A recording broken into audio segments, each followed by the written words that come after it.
And welcome to this week's edition of the Crew Coaches Corner, joined this week by the head coach of the UMHB women's basketball program, Mark Morefield. Mark, thanks for your time. And before we get to where the team is right now and what's going on, we'll take a step back because your situation completely different from every other coach on staff. Playing in the round of 16 for the second straight year, you're actually on the practice floor in Massachusetts getting ready for a game that you feel very confident going into, and you get the word that the tournament's been canceled, they're pulling the plug on the season. How did you deal with that with your team, and what was your initial reaction when all of that happened? I think the first thing was you're concerned about the four seniors, and really you're concerned about Alicia Blackwell, Kendall Rollins, and then Hannah Holt, who kind of laid the foundation for the program, and not allowing them to have a chance to compete to move on to an Elite Eight or a Final Four in their senior year, and they put in the work and the deserving of that. And so that was my first concern. The underclassmen, they're gonna have another chance, and just worried that that the fairness of it for these three young ladies who have put in so much time and so much work. And then I think also the second part of it is, okay, how am I going to relay this to the team in a way to kind of handle the emotions of the team and everything. And then everything happens so quick, it's nothing you can just go back in at night and say, hey, let's try to figure out what we want to say, how we want to say it, things of that nature. And so that was the first thought. The second thought is it's kind of like, I really felt like we had a chance to make a Final Four run. We were in the middle of an 11-game winning streak. 9 of those 11 came on the road or a neutral site. We were playing well defensively. Offensively, we had just lost Hannah Holt the weekend before, but Alexis Benton stepped in, and we didn't really miss a beat in the UTD game in the second round.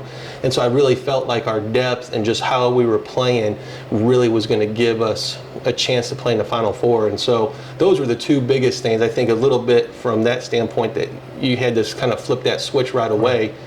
Great thing is we ended on a great practice because we had a great practice, and then the site coordinator then is when she shared with us. So I guess the positive is we ended the season on having a great practice, but just dealing with the emotions of the team with those three ladies that have had a lot of success in helping them build our program. And I would think one of the difficult things is you've got all the players, you've got your assistant coach, everyone on the trip is looking to you for answers and everything. And I'm sure you're still trying to process this too, because that's something you had to deal with, not just the student athletes and the support staff. And that's the thing, it's unprecedented times. I mean, there's nothing in my 20 years of coaching that I've gone through that says, okay, we've been in this scenario, here's how to handle it. I mean, this is just unprecedented times and just having to deal with it. And the thing is again, you don't have that time to sit there and say, okay, we know this is coming up. Let's, as a head coach, let's process this and find a way that can, wording-wise, would be the best to describe this to the players.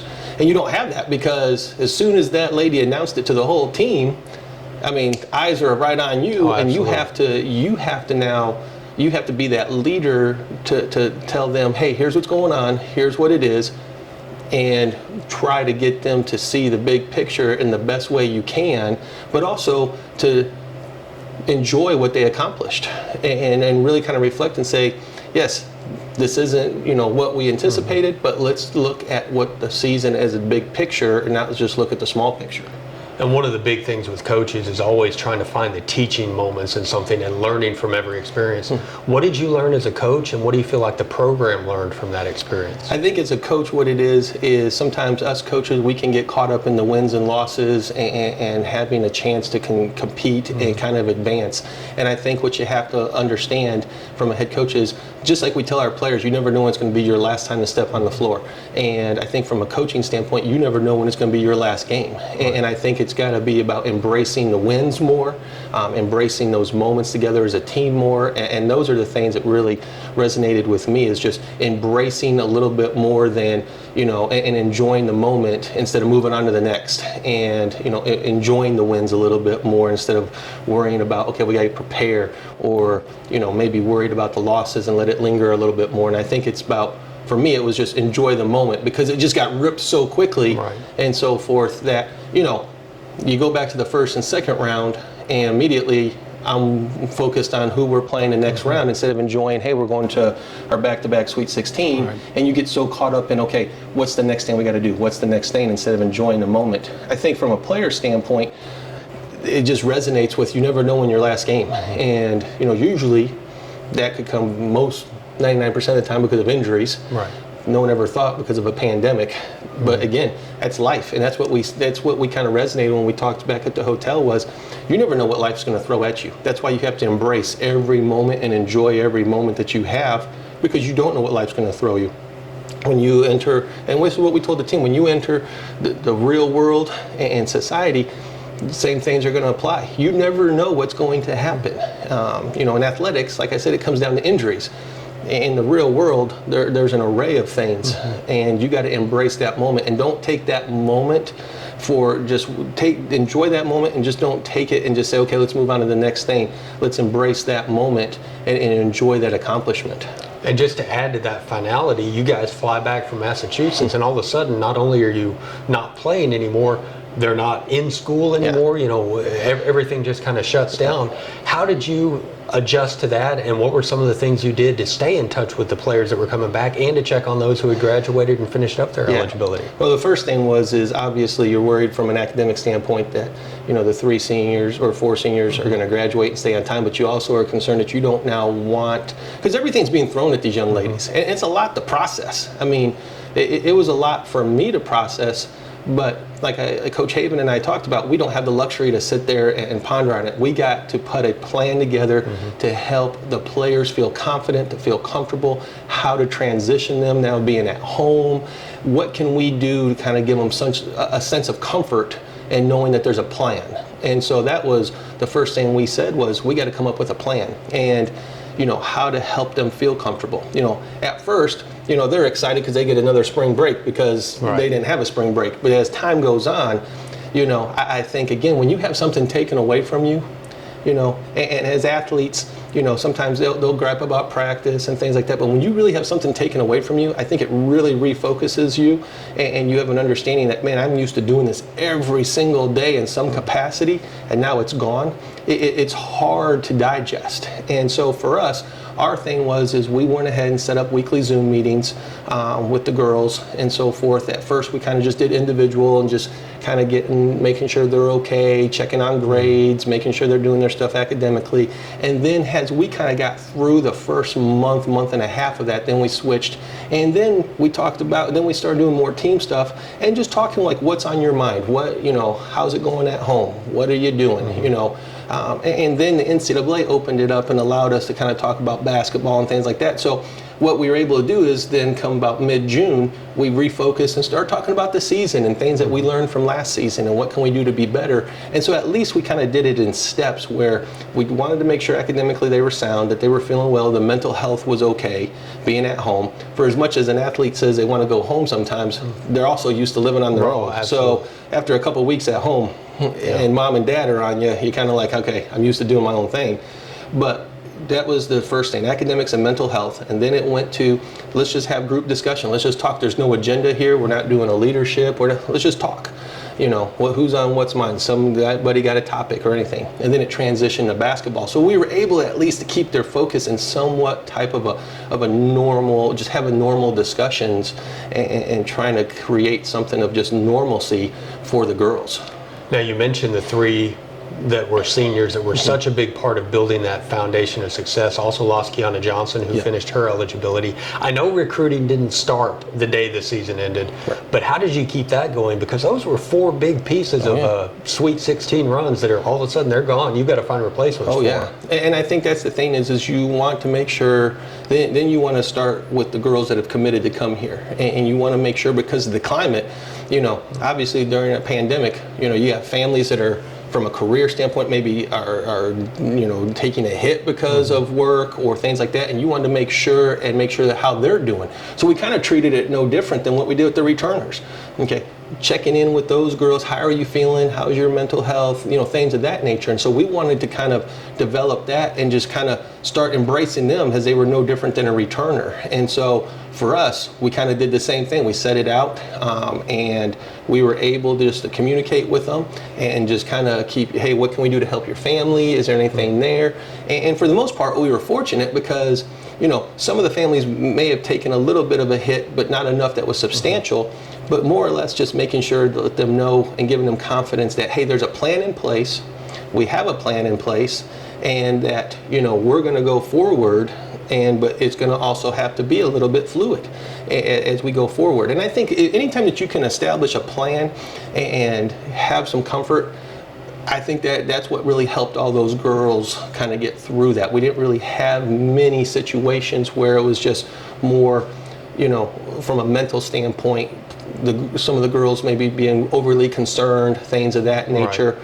Once we had a plan, once we were able to give them answers, things of that really helped them settle in and have a sense of comfort, which is what kept them focused. And, knock on wood, but we haven't really had much, because we're trying to give, from a mental standpoint of concerns, we're trying to just keep them in some sense of normalcy.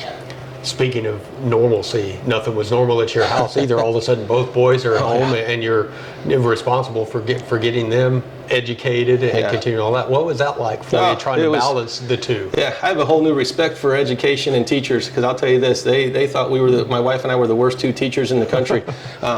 Yet when we would tell them, this is not us, or your teachers are giving you this work. But it's so different, because my wife is in the medical world, so she's not experienced in teaching. And people say, well, you're kind of considered a teacher because you're a coach, but I coach basketball. Right. I'm not doing second grade math and kindergarten type activities and so forth. And I can't even remember when I did them when I was a kid, so I have nothing to go back, and things have changed so much. But it was such a learning process, and that's the thing is you're worried, okay, where got to take care of two young boys, you got a team you got to take care of, things of that nature. But it was great in a course of patience, and I think that's the one thing too that was great, is being so patient with them.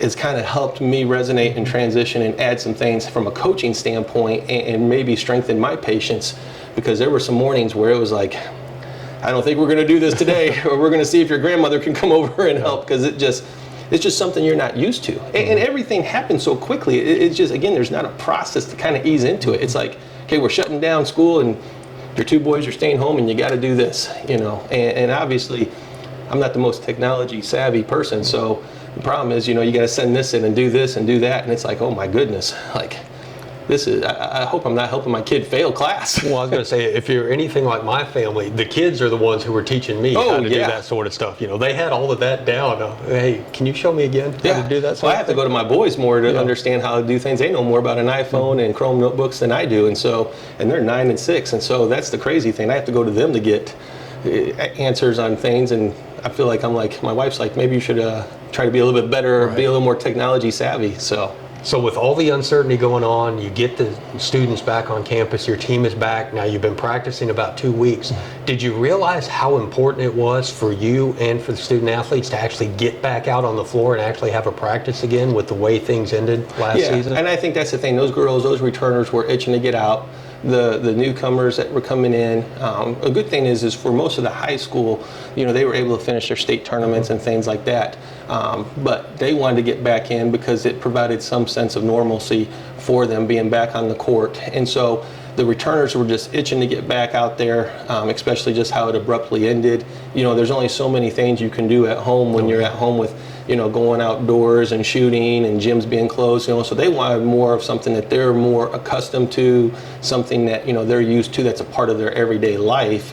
And so for them, I think it was a huge help in kind of, again, establishing that normalcy, which is the biggest thing is if we can establish that, it's going to help them mentally, and it helps them with their mental health and things of that nature.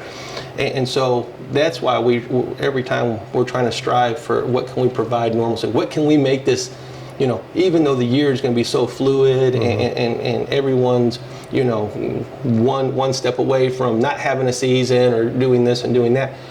And so we know there's a sense of fluidity to it, but what can we do to make this at least no different than last season? Knowing that it is different, but let's try to provide some normalcy, and so forth. And so they were excited to get back on the court. I think the interaction is a huge deal. And I think that's the thing is the players want to have the interaction with the coaches, and they want to go out there and they want to work, because again, it's part of everyday life, and their everyday life has been altered in some degree. And so for them, anything that they can have that would resemble what their daily routine was before the pandemic, it is just that much more helpful from them from a mental aspect. Now, you've mentioned the mental side of it and normalcy, or, with the air quotes, whatever we have to do there. How have the student athletes responded to that? How do you feel like they're doing with that? And how do you feel like as a coaching staff y'all have been able to do in getting back as close to normal as we can? I think the biggest thing is I feel that we've done it from a player standpoint. I feel like that they've responded very well. We've had a good 2.5 weeks of practice. We have some great young talent that can kind of help fill those gaps from those 3 leaving the program. But more importantly, that they're just yearning to learn, and they're just itching to want to get out there, and they want to learn, and they want to soak it all in.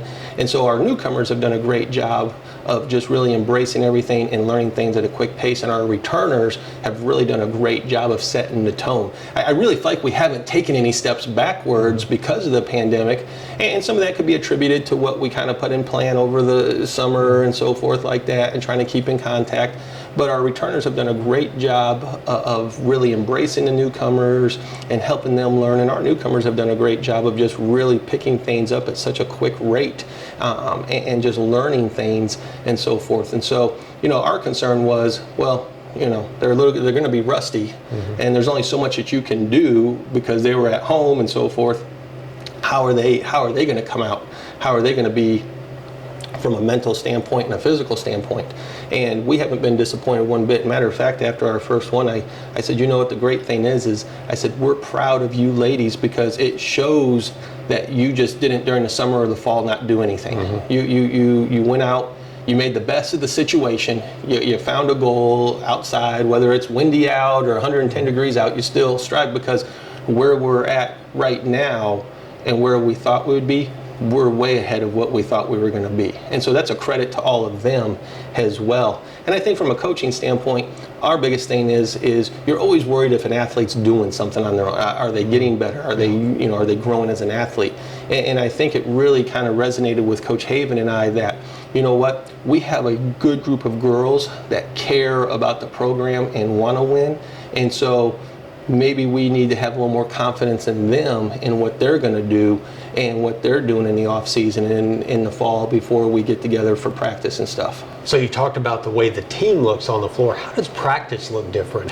What have you had to change from a system standpoint or ever to kind of fit in with all the safety protocols? Well, the good thing is what we've been able to do is that we've done small groups. So we haven't yet had a team practice. Now we're going to have a full team practice this weekend, and we're going to kind of transition into that. And I think the biggest thing is we had a couple of different philosophies to that. One, it kind of helps those newcomers and those returners kind of get back into the routine of things, but allows us to teach things in smaller pieces, which is going to be more helpful for really those newcomers to kind of grasp things and kind of understand what our philosophy is, both offensively and defensively.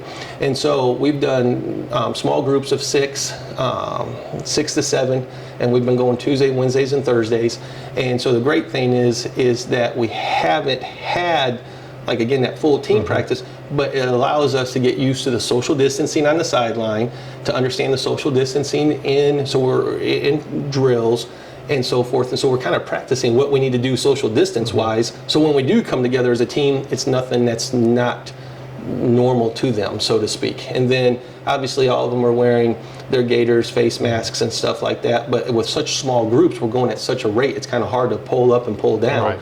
And so forth, because it's always, as we're doing our drill work, it's next player up. So, but it's been great because it's allowed us to spend some time on individual attention, individual development, put the pieces of our offense and defense together, and kind of just teach it in a way where now we're kind of having more time to break it down, which is going to help everyone be better once we do start team practice. And so that was the biggest thing that we really, when we sat down and said, okay, October 1st, here's what we're going to do. And some teams I know have gone all out practice and things like that.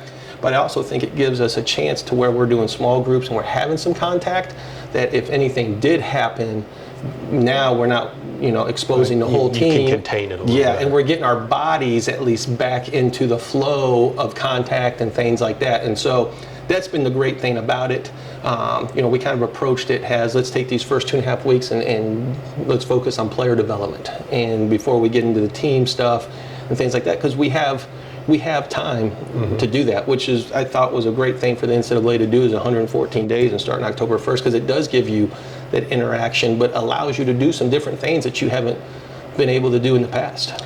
You've mentioned the learning curve for this team. One of the things I would think you've had to learn, you're coming off a conference championship, back-to-back appearances in the round of 16, you're not going to sneak up on anybody. I would say you're going to be considered the favorite in the vast majority of your games, if not all of your games. Is that something you have to learn to kind of play as the hunted? Because that's what you're going to be? Yeah, and I think the great thing about it is if you look at everybody on the roster, except for the newcomers, have either played in a conference tournament championship or have won a division or been to the NCAA tournament.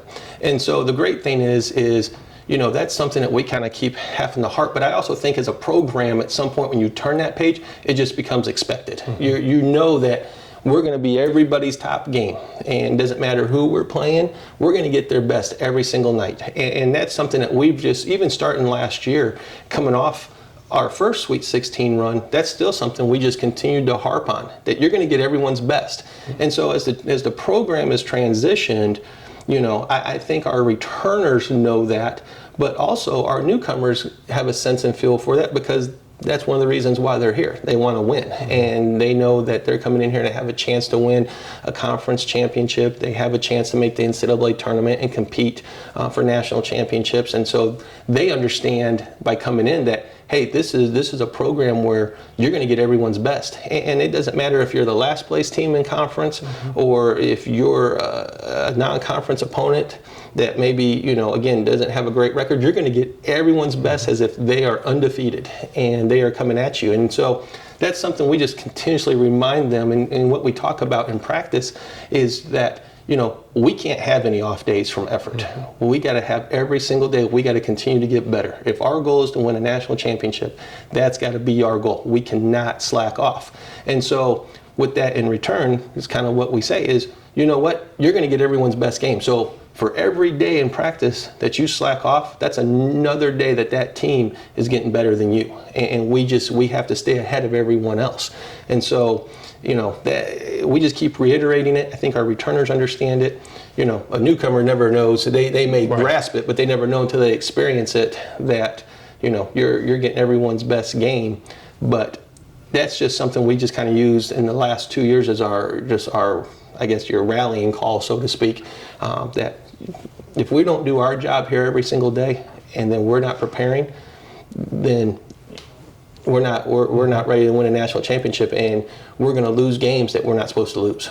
Mentioning games with all the uncertainty and fluidity, which is a word that a lot of people are using, how difficult has it been to try to build a schedule for these student athletes? The great thing is as things and dominoes kind of started falling, and we knew it wasn't going to be a typical year. And I think the great thing is being a member of the RAC, the Regional Advisory Committee, and things of that nature, that the great thing about it is you kind of get a sense of what's really going out there and what the landscape's going to look like. So once we kind of knew that our schedule wasn't going to take shape, we started reaching out to NAIA programs, things of that nature, because we knew in the grand scheme of things, having communications with other teams in other conferences and things like that, okay, it's looking like this.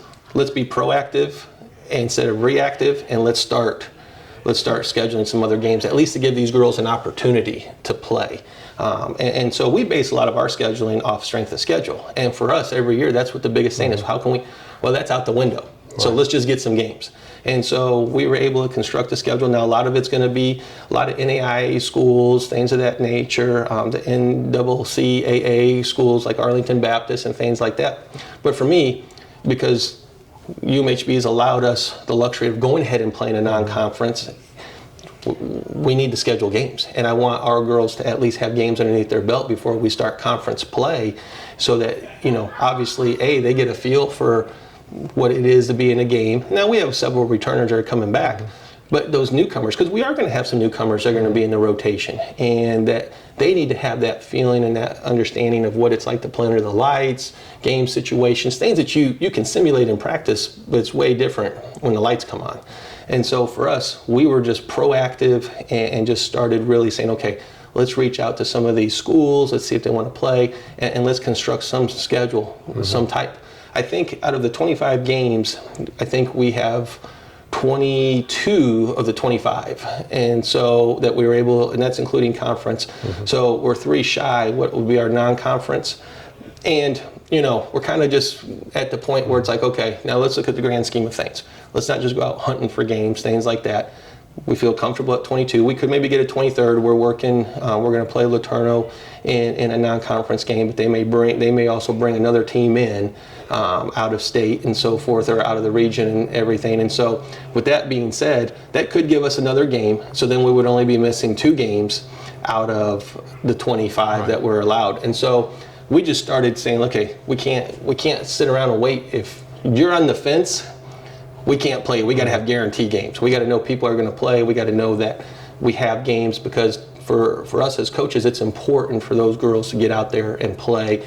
Plus, I'll tell you, when I was at Baylor, and I think it was the 05-06 season, we had half of a year, and so we only played conference. And I will tell you this, we had guys that were about to have mutiny, because when you practice that long and don't have anything, you need to see somebody. You got to have something. In a you got to see different something. colored Yeah, because you're going to start. You're going to just have a heightened sense of just, you're getting, flustered because you're out there playing the same person every single day. You're getting mad at coach and all this. And so for us, it was like, we got to play somebody. And so we were able to construct, I feel like, a pretty good schedule for given the situation, and a competitive schedule. And experience with kind of a double meaning. You want the players to get game experience, but you also want them to have a good experience and play meaningful competition as well. Yeah, we're not. And we feel like the ones that we constructed will give us a good, they're good programs. Some of them are new programs, but they're going to push us a little bit, and we want to get pushed. But even then, it gives an opportunity for those newcomers to come in and play a little bit and get that feel and that understanding of what it is in games and everything. And so for us, our biggest thing was, we can't just walk in the conference and not have anybody underneath our belt, And I know some conference schools are waiting all the way till they start conference and stuff. But for us, in this grand scheme of things, our goal every year is to go out there and compete for a national championship. And in order to do that, we didn't feel comfortable or confident in saying, okay, let's just scratch non-conference, do that, and let's not have the headache of trying to find games and stuff. And we don't want to schedule everybody in our conference, because then, I know some teams are, scheduling each other and stuff, and I don't mind doing 1 or 2, but in the grand scheme of things, don't really want to play McMurray 3 times. There's just things that, and I feel like the more that you play those, the more people have a better feel. So, we do want to sneak up on them a little bit and everything. And so for us, it's like, let's just go after NAIA teams. If we have a couple of D1s that are interested, and we sent some emails out to some D1s and didn't hear back and so forth, just say, hey, would you want to play, and just give it an experience. Because for us, especially the way the NCAA tournament's formatted this year, you're going to have to win the conference tournament championship. And so for us, it was kind of what we wanted to accomplish was, okay, what's going to give us the best chance to win the West, to be able to host a conference tournament and win the conference tournament. Playing somebody is better than not playing anybody. Right. And so that's kind of the mentality we went with. Well, Mark, thanks for your time. Best of luck this season. We're looking forward to another special year. Thank you, John. It's going to be a different year. It's going to be a different year. There's no doubt. But the girls have put in the time, and they're excited, and I think they're just excited to have a chance to play games. And we'll be back with another edition of the Crew Coaches Corner right here on Crew Athletics.